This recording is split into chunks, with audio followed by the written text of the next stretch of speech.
தமிழுக்கு சாவு இல்லை. தமிழ் படி தமிழா, உனக்கும் சாவு வராதுங்க, வராது. தேடி தேடி வாசிப்பது ஒண்ணும் இல்லைங்க.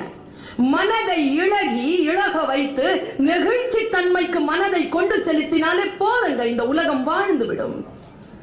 கடினப்பட்டு கிடக்கிறது மனம். இந்த மனதை இலகுவாக்குறதுக்கு என்ன செய்வது? எத்தை தீண்டால் இந்த பித்தம் தீரும்? மருந்து ஒன்றுதான் தமிழ். இந்த ஆண் பெண்ணனுடைய அற்புதமான இந்த உறவுக்கு காதல், குடும்பம்னு பேரு. நான் பரணி வாசிக்கிறேன். வாசிக்கிட்டே இருக்கும் பொழுது ஒரு காட்சி வருதுங்க. உண்மையோ பொய்யோ, கவிதை தானே, உண்மையோ பொய்யோ, மனத அப்படி ஒரு அசைவு அசைச்சிருது இல்ல.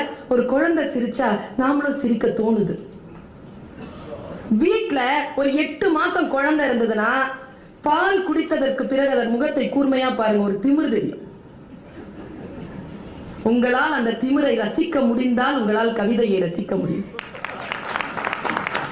உங்கள் வீட்டில் அப்படி குழந்தை இல்லையா? மழை பெய்தவுடன் ஒரு செடியின் முகத்தை பாருங்கள், அந்த திமிர் அதில் தெரியும். இந்த ரசனை இருக்கிறதா நமக்கு? ரசனை கெட்டு போனோம் நாம். ரசனை கெட்ட உலகம் எப்படி இன்பமாகவும் நிறைவாகவும் அமைதியாகவும் இருக்க முடியும்? இந்த ரசனை, ஒரு ரசனையை சொல்ற. இந்த காதலிய பாசறை வரைக்கும் அழைத்து செல்லுகின்ற காதலுடனான கணவன்மார்கள் ஒரு காலத்தில் இருந்தார்கள். ரொம்ப காதல் பெண்ணுன்னா தன் மனைவி மேல். அப்படிதான் கூட்டிட்டு போவானா ஷாஜஹான், அப்படிதான் கூட்டிட்டு போவானா தசரதன்.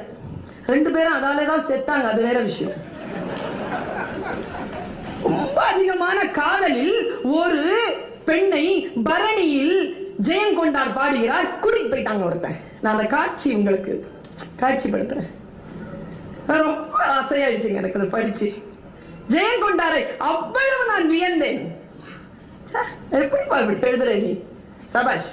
எழுந்து நீனும் 2-3 கைத்தட்டல் தட்டிட்டு புத்தகத்தை மூடி வச்சேன். அவ்வளவு சந்தோஷமான பாருங்க காட்சி தான்.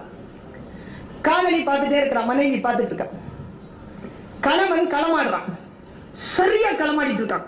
வியந்து பார்த்து கொண்டே இருந்த அந்த பெண்ணுக்கு திடீர்னு அதிர்ச்சி.